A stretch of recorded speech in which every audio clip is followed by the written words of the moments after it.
Bad wine is going to taste good on a good day. Good wine is going to taste great on a bad day. Hello. Hello there. Welcome. Welcome to Freshly Squeezed, a Clementine Productions podcast where we're squeezing all of the juice out of our previously made videos. At Clementine Productions, we make videos refreshingly simple. I'm Jess. I'm the owner, founder, and all-around video person. And I'm Caroline. I am the producer. Yay! Welcome to our first Clementine Productions monthly podcast. I'm really excited about this. We created it as a way to basically, I don't know if you've heard the expression kill your darlings, but we're saving our darlings, where all of the the footage that and the stories that we got attached to over production, we're able to kind of bring out and spend more time on. For the most part, when we're making videos, it's about like a 5-minute deliverable, and normally we have several hours, up to like 8 hours of interviews that we have to cut down, and we lose a lot of really amazing stories, and I really want to find a way to kind of bring them back. And so it's going to be a little bit like This American Life meets a video production behind the scenes meets, shop talk about the film industry in general. So we're really excited about it. Yeah, we kind of figured there's always more stories to share. And a lot of times when we're working for companies or working on a specific projects, we have a specific story that we're kind of asked or incentivized to tell. But we interview people and we get 40, 50 minutes of an interview, and we find out these amazing nuggets of stories that go beyond the story we've been kind of commissioned to tell. So we're using our own, like, basically video platform and stuff to tell those stories in a like much broader way. And what are we getting out of this? I mean, for me, it's just the ability to creatively express myself. And I also think to just showcase another way that we can tell stories, because that's something that I think we're both really passionate about. So really, I want this to be something that you can enjoy, even if you never get a video from us, but also something that just kind of showcases that we do really love stories. So that's what's in it for us. Yeah, and if you're in Boston, we're going to highlight some cool businesses in the area that you can check out. And if you're not in Boston, then just enjoy the storytelling. Don't think too hard about it. Don't think too hard. Awesome. And I just wanted to kind of give some context about, where Clementine Productions started and kind of how, like, what's the context for this random video production company in Boston? So for me, I started this iteration of kind of video production in 2019 called Clementine Productions after I was working in-house at a cybersecurity company.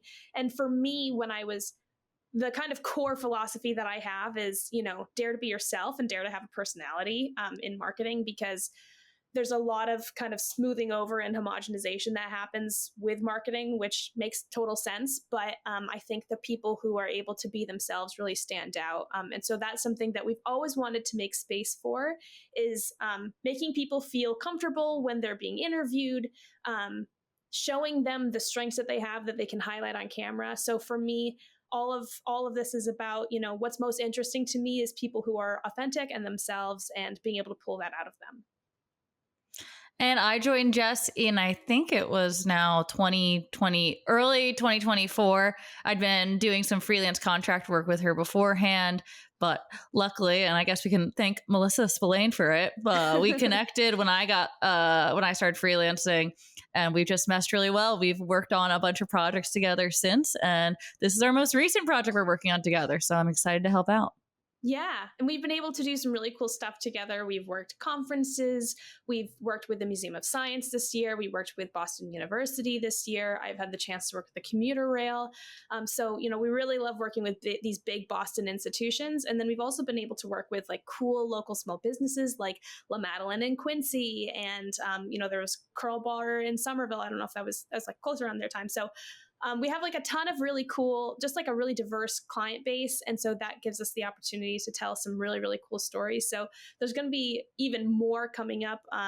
We were able to do some work. One of my favorite projects is we work with the Immigrant Learning Center. And we've been able to cover, the founder of Moderna, someone who kind of created the wastewater epidemiology that we have. So lots of really exciting stories coming out of Boston, and we can't wait to tell them.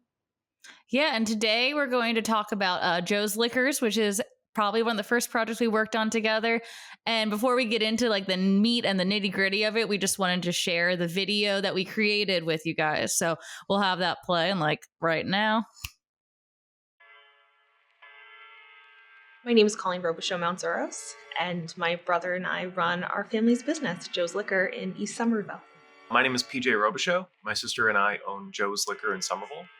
We are kind of two beasts at the same time. We are the neighborhood liquor store. We have the majority of our traffic is people walking to us, but we do have a very deep library of a lot of older wines from the 80s, the 90s, particularly French and Napa. My dad began as a general employee / wine steward / parking attendant at Anthony's Pier 4. He had no formal wine knowledge. Everything he learned was in the field. And it really stripped a lot of the pretense from wine for us and for a lot of people that he helped train.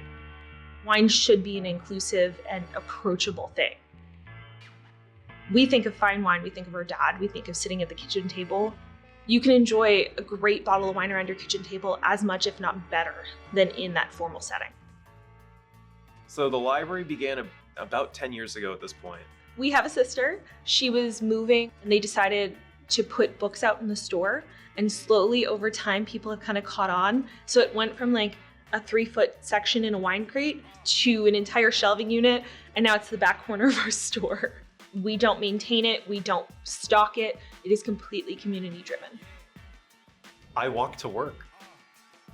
I live very close to where I am, and a lot of my neighbors are my customers. They're people who ask me to help them out with a birthday present for their mom or their cousin. And it's nice to be able to have a touch helping these people really elevate their family gatherings and bring everyone together. There's nothing I love more than having conversations with our neighbors, knowing their names, knowing their grandkids' names. My dad was raised in Somerville. He chose to live here and have his businesses here. So to continue the businesses in Somerville, it's not just out of convenience, it's because this is what we love and this is the neighborhood that we choose to be in.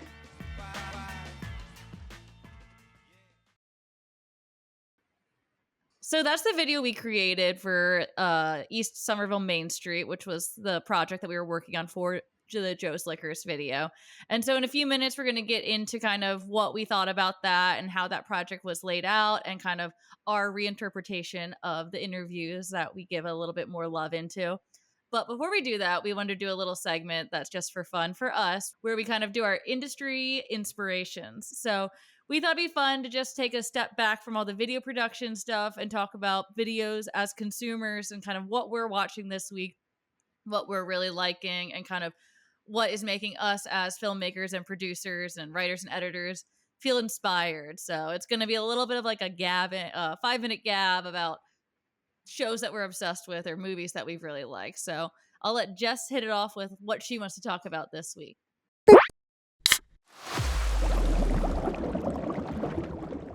Yeah, well, I mean, it feels like an obvious one and an easy one. So spoilers ahead. I want to talk about season 2 of The Rehearsal. With Nathan Fielder, and I think what Nathan Fielder does really well is put comedy against stakes, where this season he learned how to fly a 747 and really flew it and landed it, and I think, you know, it makes it feel more important when you watch it because there's lives at risk. Oh yeah, he took. I think by the end of the show, he has. I think it's all the actors he's worked with throughout the season. So he basically hired all the actors who are trained in the Fielder method, which, if you don't know, is an insane trope in his show where he basically has actors stalk real people to learn how to act like those real people. But he basically had all the actors he'd been using throughout the season sign a waiver to go on a Boeing 747 flight that he was going to fly. The thing I like about the Nathan Fielder shows, and it's similar actually in a show that he, I think, produces, How To with John, I forget the last name, John Wilson, is just the escalation of a small idea into something huge. Like, it's just kind of like he starts with a nugget of an idea and then it just snowballs into like bigger and bigger and bigger concepts. Like, he starts with the concept this season of why, like, what causes commercial flight failures, basically.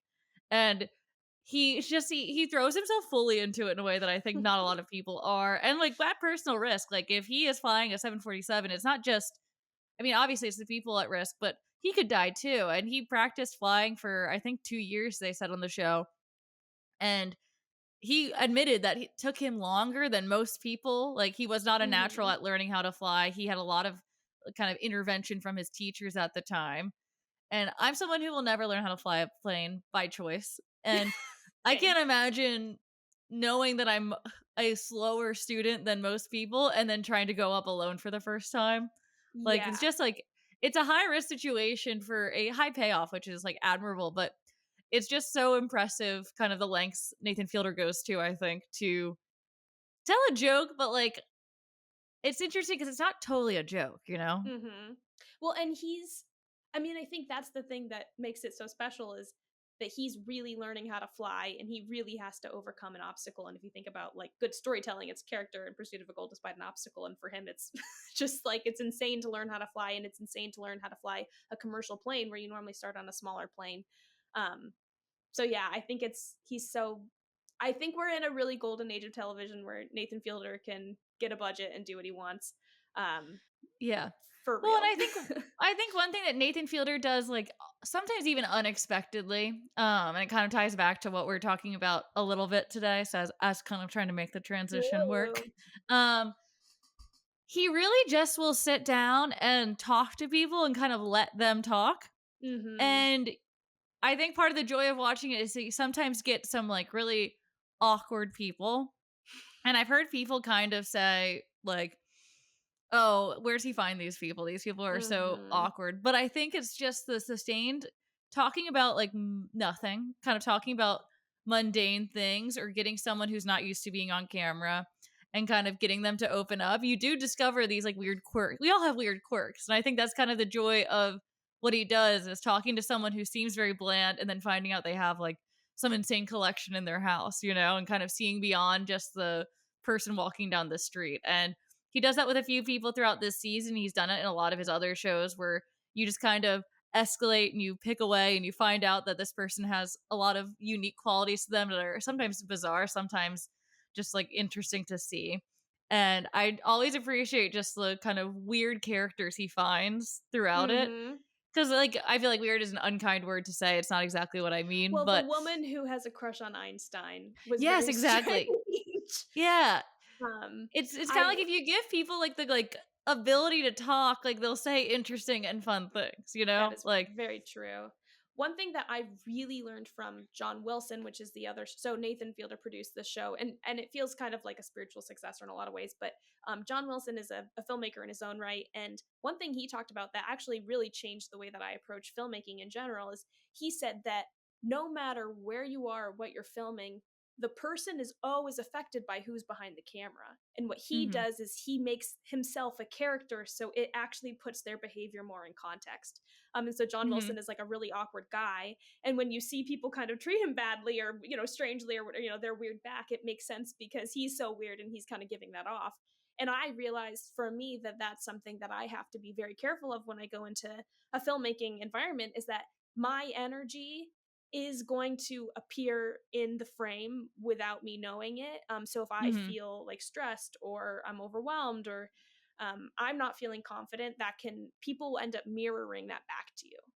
Well, yeah, I mean, if you're like for a lot of what we do, it's interviewing people and it's getting their stories and getting them to open up and getting them to share like we do a lot of businesses, so they talk about their business, but at the end of the day if someone is starting a small business, more likely than not there's a personal element to why they are running this small business. Yeah. And we're not going to get them to open up if we are super awkward or even if we're just cold and kind of technical. Like no, you're not going to want to tell someone your life story if the person you're telling it to is giving you no emotion or no feedback. So one thing that we always try to do on sets when we're working is be like a friend, like be someone that this Mhm. person feels comfortable talking to. Cause a lot of times we get people who are doing their first video for their business. They're not camera trained. They're not used to being interviewed. And you don't want them to be a bag of nerves. And it's sometimes unpreventable, but it's kind of getting them past that initial awkwardness and like kind of we always joke like kind of getting them to brag about themselves a little bit, which is hard for people. You have to be able to kind of put yourself on their level a little bit so they don't feel like they're being interviewed. They feel like they're just talking about their business and their success or their goals and their motivations. Yeah, I agree. And that's a nice kind of dovetail into Joe's Liquors, which just Mhm. to kind of give a little bit of the behind the scenes in terms of, you know, how I became connected to them and how we started working with them. So East Somerville Main Streets is this really incredible organization, and they help small businesses, especially in East Somerville, and they had grants for digital literacy. And so we were able to use those grants to basically say, okay, we're going to help kind of both like develop, you know, this brand video, which should help you with your positioning, and then also create a library of videos they can use in the future or put on their website. And so they connected me with Joe's. And one thing I found out about Joe's is that one of my friends, who he's a huge wine connoisseur, he's like, oh yeah, you know, I go there all the time. Like they know me by name. And I realized that, you know, Joe's is really, when I went in there, I realized how much expertise they had. And they were only, I lived in Somerville, so it's pretty close to where I lived at the time. So they're on Broadway Street in Somerville. If you've ever been there, when you walk in, it kind of looks like a typical, I would say, like liquor store. You know, you've got like your wine racks and stuff like that, but in the back they have these really cool, very expensive, I think, wine cases for their old wine, and their fine wines and wines that are really really fancy. And so it looks like this sort of, it is, you know, a neighborhood liquor store, and it also is has like a deep library of wine. And so now whenever I have Thanksgiving or whatever, I go there and I say, hey, Colleen and PJ, what kind of wine should I get for this? And it's cool. So I really appreciate that they're nearby. And one of the things that we noticed right away in the story is that they had, the reason that they're continuing this business is because of their dad. Their dad started this business, and it was a really special story. And I was like, man, I cannot fit this in. And so that's the story that we want to tell today, is actually how their dad started the business as, you know, a local small business in Somerville that's been around for years and years and years, and then they've taken it on a second generation. And so that's the story we want to tell today. Yeah, and the thing that stuck out to me a lot with Joe's Liquors and PJ and Colleen talking about it was they one thing they really admired about their dad was that he wanted kind of wine for all. He was Mm-hmm. very into teaching wine. He was very into explaining wine and kind of just making it more accessible. And I'm sure a lot of us feel like I guess like that the whole sommelier aspect or the wine connoisseur aspect of things, wine always feels daunting, I guess. Like Mm-hmm. as someone who I've worked in restaurants for most of my adult life, and I've taken so many classes where they've tried to describe to us wines and they've tried to explain to us different tastes in different regions. And part of it always feels a little bit like, even when they're explaining it to you, they're trying to keep you from understanding exactly what they're explaining. It feels like there's a Mm. level of elitism to wine and like wine consumption that the industry kind of just likes. And Yeah. I've never really appreciated that because, well, one, like this is maybe a small diatribe, but wine in a historical context was like a poor people's drink in Europe. It's not supposed to be this kind of elite thing.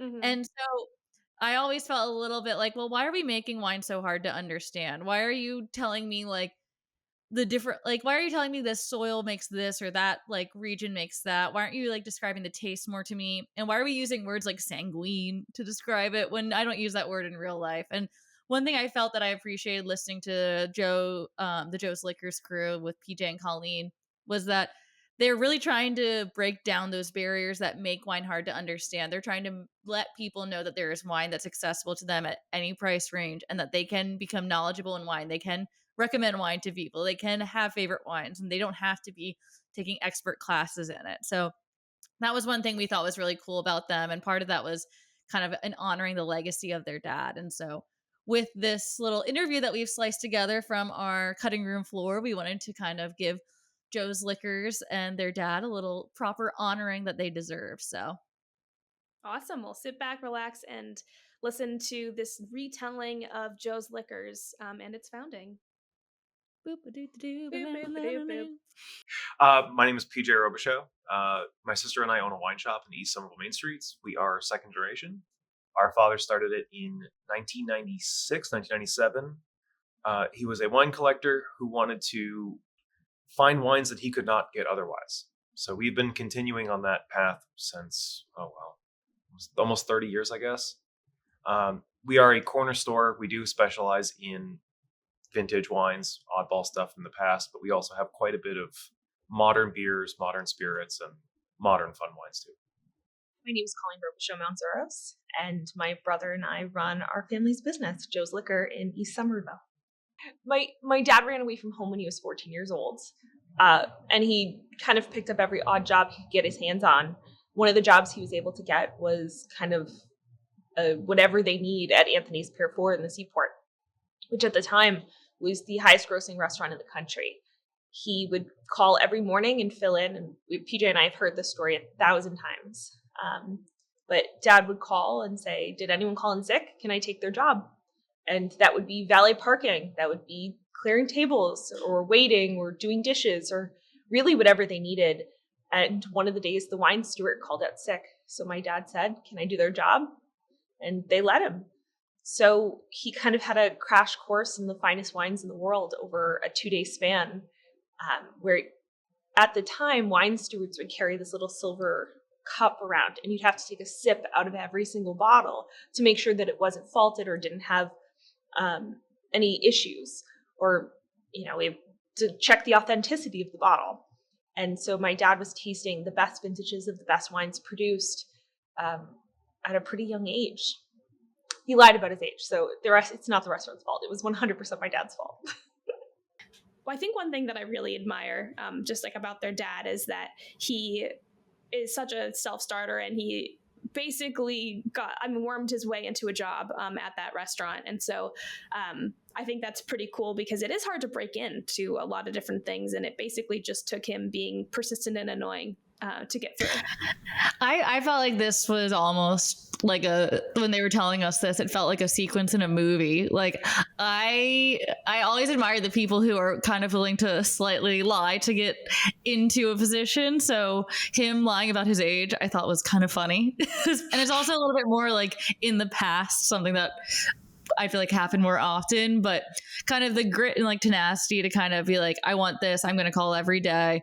I'm going to see if they have room for me. And then I'm going to kind of fib a little bit about what I know. I think like it takes a lot of drive to be able to do that, and to also not only do that, but then make good on it and be like, own up to what you've kind of promised people. And I think their dad's kind of grit was really impressive when they were telling the story about how he got started and how he kind of just from an early age followed his passion and his motivation to become like what he created later on. Yeah. And so once he kind of was working at the restaurant and getting to know those wines, he also started working in construction. And that's actually how the building of Joe's Liquors was their previous construction kind of building, which you'll hear about now. He started with a company called Roby Construction in the late 60s, early 70s. And after a workplace incident, decided that it was too dangerous to continue doing the kind of work that they were doing, and wanted to transition from, doing the actual work to renting out the tools that they had acquired over time. The kind of jobs my dad was doing was drain laying, which at the time meant digging these really big trenches with these huge excavators. And a lot of the safety equipment that exists today didn't exist back then.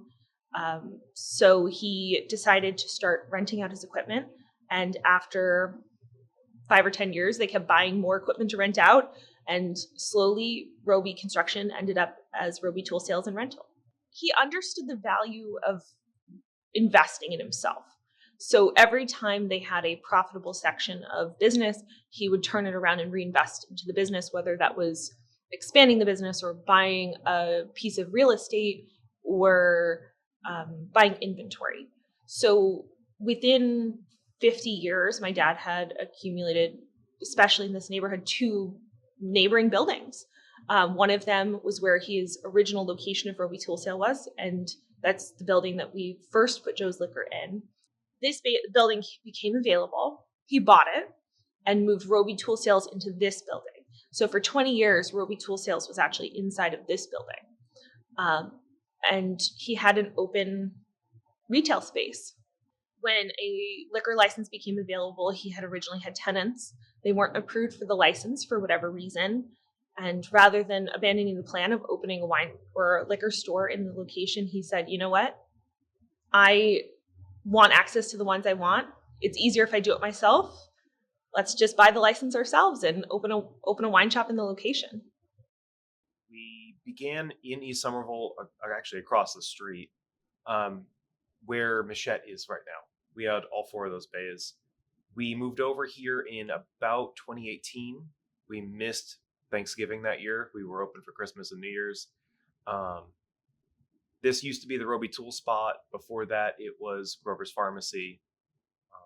It was cleaned up quite a bit and is a lot nicer than when my dad had racks and racks of nails and hammers in here. It's a much more conducive space. It's much more welcoming to customers. My dad wanted a beautiful way to display his favorite wines in the store. So one thing he did was he contracted architectural openings, which is, 100 yards in that direction down Garfield Street, to have them build custom-made cabinets. And those are the cabinets that are behind me. They're solid mahogany, double pane insulated glass, made to my dad's specifications. The bottom row across all 4 doors is designed for large format bottles, and all of the shape and all of the spacing was done exactly to my dad's specification.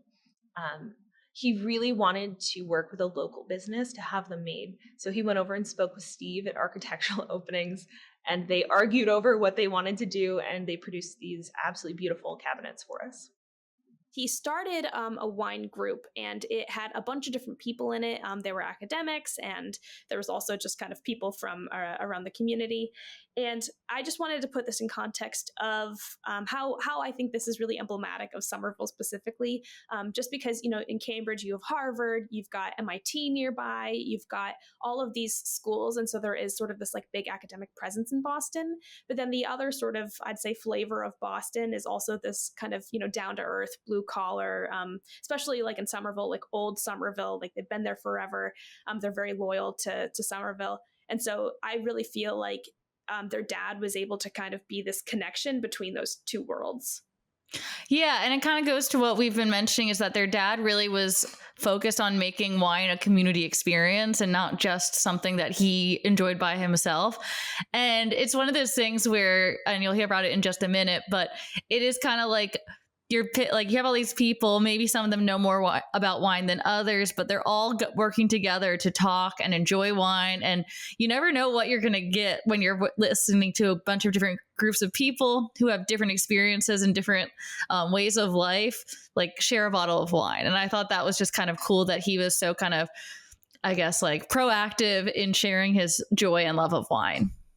Yeah, I love anything multidisciplinary. Exactly. Let's take a listen. My dad's wine group had 3 PhDs in chemistry, 1 real estate lawyer, 2 mechanical engineers.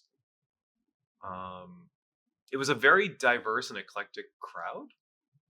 And hearing some of the conversations about one person's knowledge allows them with, land or maps, and going through the maps and understanding soil types.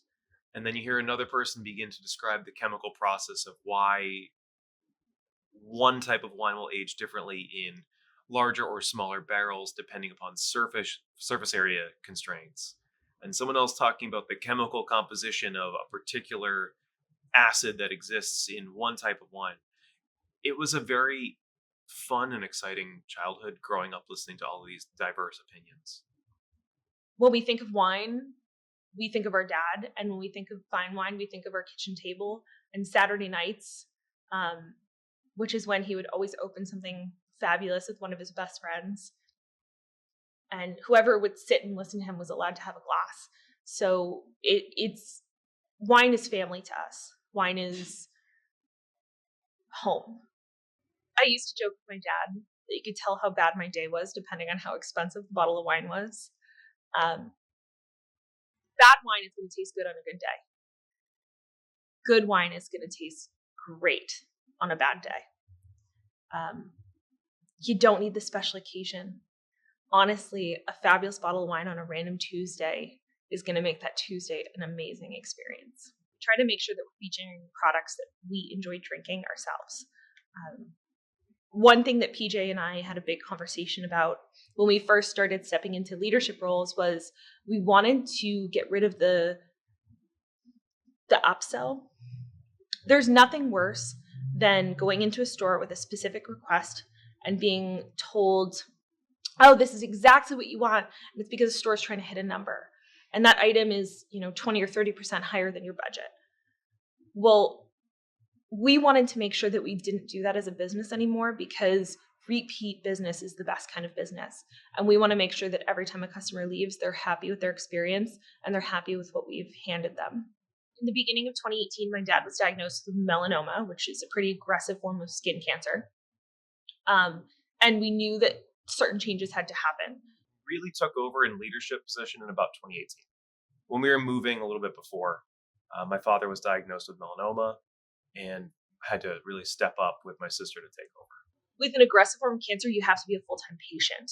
You can't necessarily work the hours that he had been working before. And so he had to rely on me and my brother to handle the business aspect a little bit more than he had. He was still extremely involved in the business, but PJ and I stepped into more of a leadership role rather than a clerk or employee role. We always knew we'd take over the business, but it's not something we ever wanted to rush into because we understood what it meant when we owned the business. Unfortunately, in March, we lost our dad. He succumbed to his illness. We always knew that we'd own Joe's.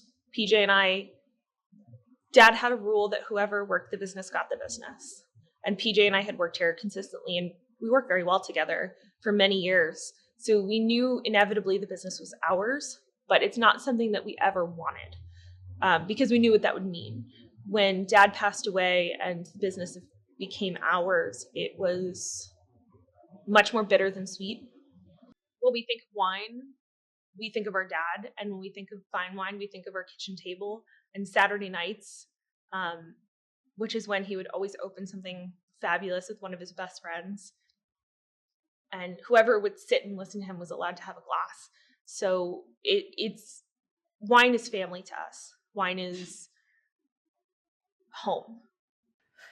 I think for me, this is the heart of why I wanted to do the story, is because Colleen and PJ have inherited this legacy and this rich kind of background from their dad, and to not explain his life and kind of his story is so hard to put into context.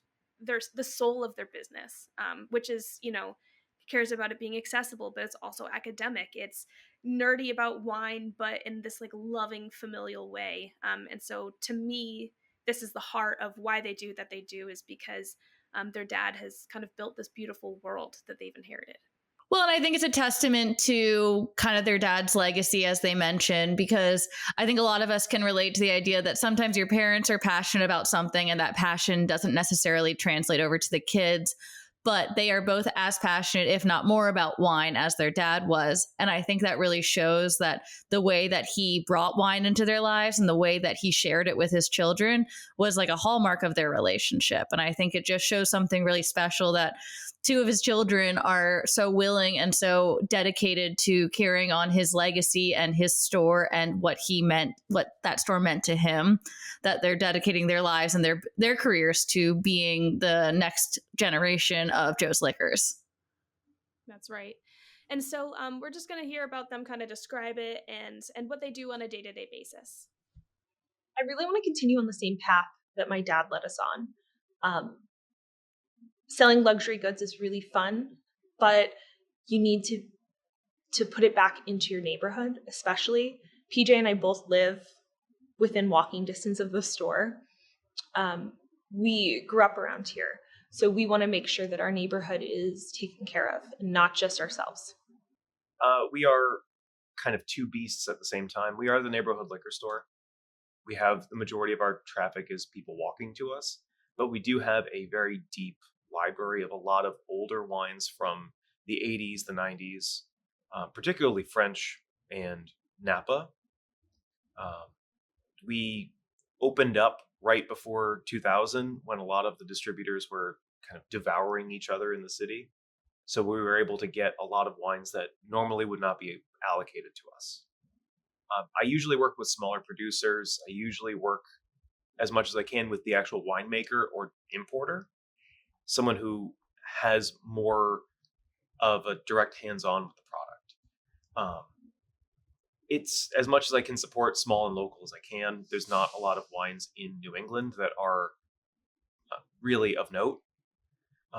With the beers and with the spirits, I can support local producers a lot easier. Sometimes with wine, I have to get a small family producer in rural California because that's the smallest family business I can support. That was an initiative taken on by my sister Colleen. She really wants to support women in the wine industry, producers, distributors, salespeople, as much as possible. It's a predominantly male-dominated industry from the whole chain up. Winemakers, sellers, the people who deliver it, the people who work in restaurants and bars. At the customer-facing end, you may encounter more women, but it is still mostly a male-dominated force. And my sister wants to try and promote the people who are attempting to make it more equitable. The majority of the wine market is driven by women. Women buy more wine than men do. But almost every single step in the entire chain, from when wine is grown to when it gets here, is dominated by men. From growing to fermenting to bottling to distributing, importing, retailing, men drive the industry, unfortunately. So when I can find female-owned, female-led brands, I try to make sure that I can stock them, especially if the wine's good. Wine should be an inclusive and approachable thing.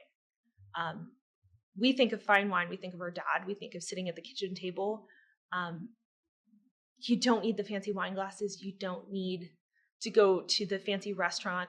I mean, enjoy your fancy restaurant, but you can enjoy a great bottle of wine around your kitchen table as much, if not better, than in that formal setting.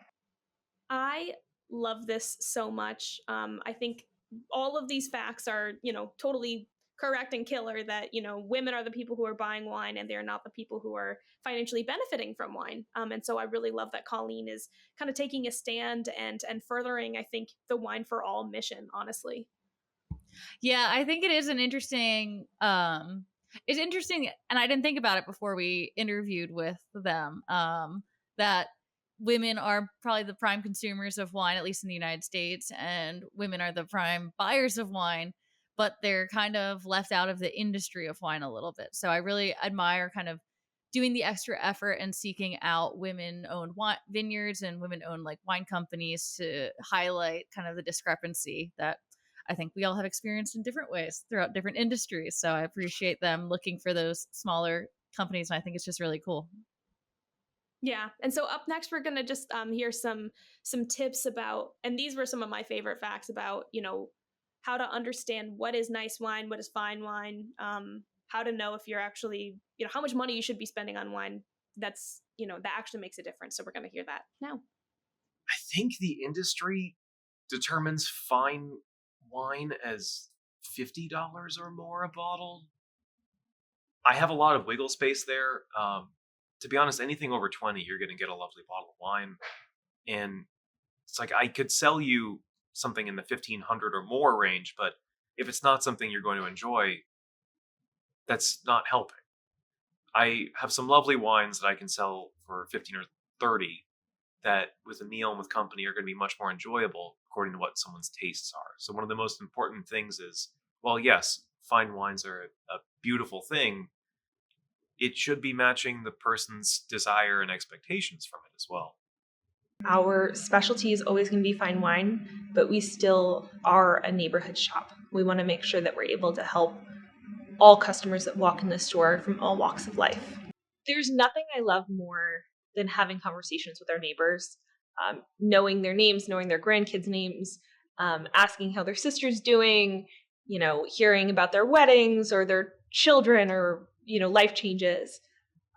They aren't just our customers, they're our neighbors. We live here. We are involved in the community. And, much to my brother's kind of annoyance. Sometimes I'll be chatting with neighbors for 45 minutes. And just to get updated on what's going on. We definitely love that. He pretends he's annoyed. He's not actually. I don't care if you're a collector or brand new to it. I love having a conversation. I definitely love feeling that my customers are able to learn something from me. The majority of what I do is behind the scenes, and I do a lot more with the vintage wine especially. But when I'm on the floor, I really love when customers come in and say, I never would have pulled that wine, but it is my absolute favorite. Nothing makes your day better than that. I walk to work. I live very close to where I am, and a lot of my neighbors are my customers. They're people who ask me to help them out with a birthday present for their mom or their cousin. And it's nice to be able to have a touch helping these people really elevate their family gatherings and bring everyone together. Much as like a birthday cake changes a dessert from one experience to another, a nice bottle of wine changes friends, calm, talking, relaxing, to much more of a jovial, upbeat community experience. Yeah. Dad left us this amazing gift, and we can continue on doing business the way he wanted to do business, which is to provide the best service we can, and to provide our favorite things to people out in the world. That's our retelling of Joe's Liquors in a slightly longer format. I hope that you can kind of see how much we had to lose when we were cutting down to that 2-minute clip at the beginning that we played. We were able to kind of cover, their neighborhood wine store. We were able to cover, their knowledge of fine wine, but we weren't really able to expand on, specifically their dad and his story. And I'm glad one thing we did get to cover was their reading library, which is really cool. You can just drop a book there. It was started by their other sister. And she started it leaving books there, and now it's a full-fledged library, which is, again, just one of the things that I love about Somerville, is that it's just a place full of like quirky academic people who just want to read and drink wine and hang out and chat. And all of those things I think are great. Well, and I love that in that part with the library, which was in the first clip that we played, that they talk about how a lot of the books that are dropped off are cookbooks and they go quickly, because I can totally picture myself going in for a bottle of wine and seeing like an Italian cookbook and just grabbing it too, because it's just like, oh, why wouldn't I? That's perfect. Well, I know we said that we wrapped up, but we actually have one more little segment for you from our interviews with them. Yes, we were talking to them, and during all the interviews, they're so passionate about wine that they just could not stop themselves from giving us little wine tidbits and little tips and tricks. And like we said, they make wine accessible. And so we wanted to give a little bit of what we called Wine Corner, where we give you some of their nuggets of wisdom, their tips and tricks that we've kind of implemented into our daily lives now when we're buying wine. So if you want to seem like you know something about wine, tune into this next part. Wine comes across almost like a bit of an artistic expression of where it's from, which I really like. Even the same grape can carry itself through in wildly different ways in different geographies. Much like if you were to try and remake Lord of the Rings in rural Canada, it would be an entirely different experience. Having it in New Zealand is a whole different place. Pairing seems to be very difficult for a lot of people. The easiest way of thinking about it is if it grows together, it goes together. If you're making an Italian dish, the safest thing to get is an Italian wine. The only exception to that is German Riesling, which is your get out of jail free card. If you don't know what you're doing, that's the safest bet. And if you've ever wanted to learn more about wine but had trouble knowing where to start, especially if you're like me and you're on a budget, when we interviewed PJ and Colleen, they had some ideas for novice wine lovers that can help you elevate your knowledge as you go. Best way to learn more is to drink different types of wine from different areas. If you like something, use that as a springboard onto other items rather than just repeating the exact same bottle every single time you buy a bottle of wine. You like Pinot Noir? Great. Try other regions. Try similar grape varieties. Go into your local wine shop and ask the people behind the counter, I love this wine. What's something else you'd recommend? I find that that's the easiest way to experience different types and just to learn a little bit more. How much should you spend on wine? How little? Is there a sweet spot? We're about to find out. There's a certain quality threshold between really entry-level wine and like the $15 to $20 mark. There's a price point for every customer, but if you're really focusing on quality, going above $15, $20 is really going to get you in really the sweet spot of when you start getting amazing wine. The big difference, I think, is the experience. A lot of corrective techniques are used in lower end wines and entry level wines and inexpensive wines. And that means that the juice isn't a super high quality. So they're trying to make a palatable product. So they add a whole bunch to it. And you're not necessarily tasting the grape or the area or the winemaking, the grape or the area. You're tasting the winemaking techniques. You're tasting added sugar. You're tasting added acid. You're tasting added oak. And I find that the more restrained wines that are focusing more on the region and the grape variety, I have a better experience when I drink those. And then finally, if you're just looking to be impressive and wow your friends at your next wine party with some niche wine knowledge, we've got really in the weeds with PJ and Colleen about which wines they love the most, what they know the most about, and why. And so we're going to let them share some tidbits on some cool French wines for you. Our specialty will always be vintage wine. We will expand to other aspects of the wine industry, but because that's what we love, that's what we're going to continue to do. One of the really fun bottles we just bought, actually, is a 1990 Chateau Gillette Crème de Tête. So it's a specific type of Sauterne. This particular winery holds their wine back for 20 plus years. So even though 1990 is 33 years old, it's actually one of their newer releases. It's a really fun bottle of wine. It's so high in sugar because when you think about wine is not just an agricultural product, it's a food product. These are beverages that are designed to be drunk and consumed. So you have to think about things like food safety and preservation. So one of the ways that you can do that is with alcohol, acid, sugar.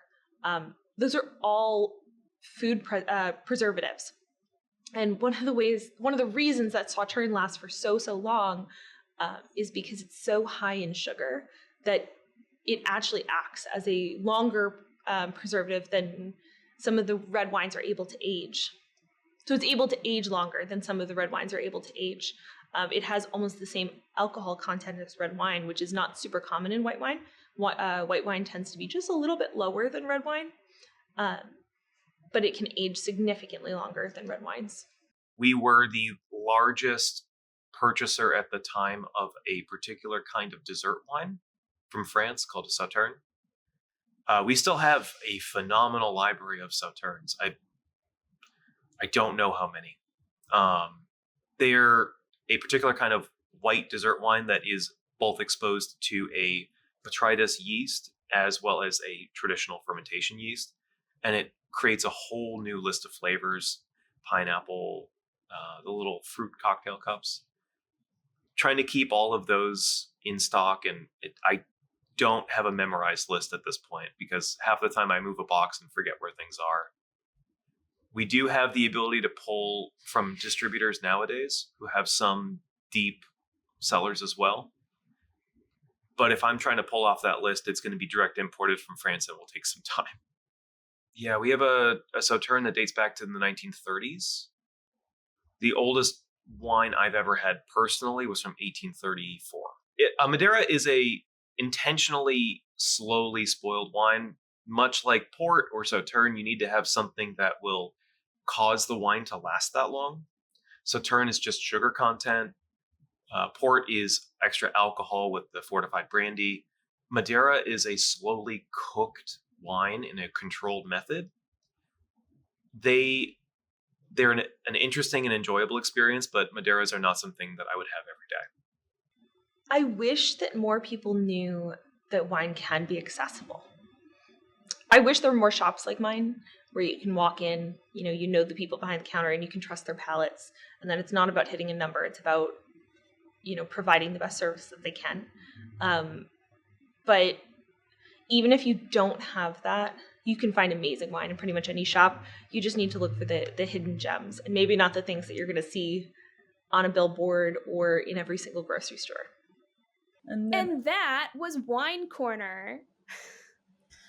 Hope you're drunk.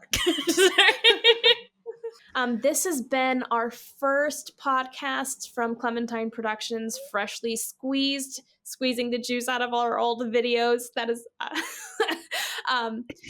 in terms of any final thoughts, Caroline? I think my final thoughts are just that I always enjoy the projects that we work on. And part of the challenge of what I do as a producer is kind of figuring out what parts of the story to cut. Mm-hmm. And as I said at the beginning, it is kind of the kill your darlings mentality, which I hate to do. And so I think it's just so cool when we're able to expand on these stories, because I think every single person that we've worked with has a bigger story to tell than we've been able to tell in some of the projects we've worked on. And so we hope you guys enjoy listening to us kind of go through a greater story. And we hope if you're in the Somerville area that you'll stop into Joe's Liquors. That's right. They're on Broadway, and they're near the Green Line. We also have a couple other clients there, Los Paisanos, Marilane's Day Spa. We also have La Cosecha. So lots of amazing, and Casey's. We have a lot of amazing businesses are on that street. So definitely check out Broadway in East Somerville. Thank you so much for listening. Let us know your thoughts. If there's anything that you liked, you want to have us keep doing or have us change, definitely let us know. And if you want to work with us making a video telling your story, you can find us at www.clementine-productions.com. We love telling stories, and maybe the next will be yours. Thanks. Thank you.